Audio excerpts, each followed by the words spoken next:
Hello everyone. For anyone out there who identifies as transgender or genderqueer, non-binary like myself, and sometimes you feel yourself depressed and thinking things like, why me? What purpose does this serve, being trans? Being trans basically causes me pain and suffering, so is there anything positive about it? Like, why me? Why? You know?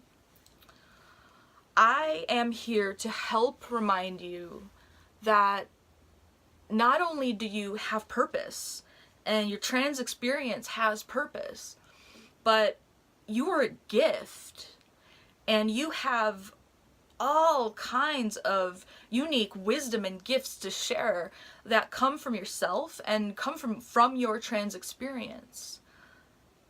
That right there is pretty much the message of the Trans Spirit Project.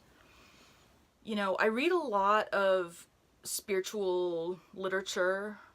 I've read everything from Carl Jung to Carlos Castaneda.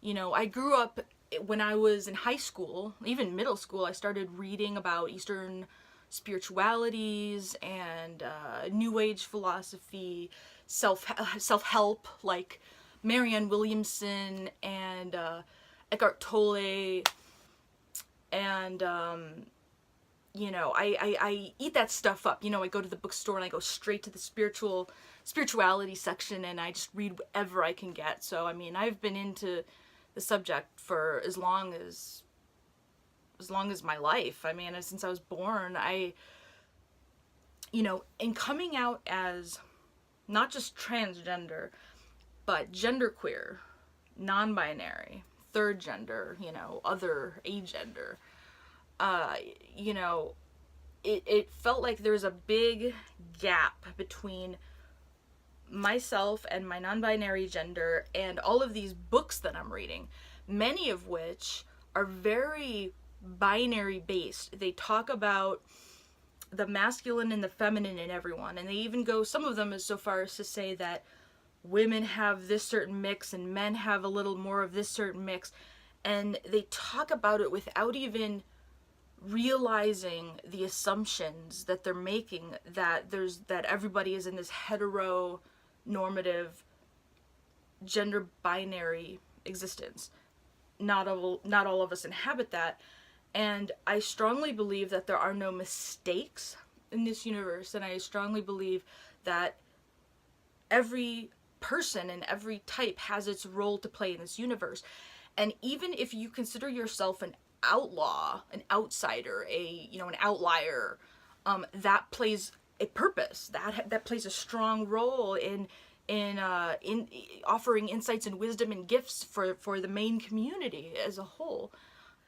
Now, here's the thing about all of this literature and all of these spiritual books and guides is there's no talk of transgender folks or of any other gender, really, besides man and woman, male, female, masculine, feminine energies. You know, it's like they're completely, the authors and everyone, they're completely ignorant that there's anything else, that there's anything more. And so when, you know, someone like yours truly picks up a book and reads it, I don't find myself in the book. I don't see where I fit in.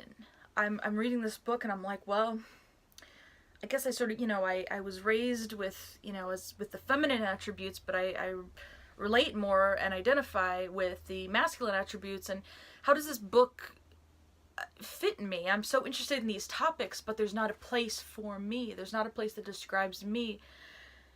And it leaves one feeling wanting, to say the least. I think that this is the gap that we are called to fill. I feel the calling. It's so clear to me when I read these books. I think it's a part of our purpose here on this earth to help bring this element back into the conversation.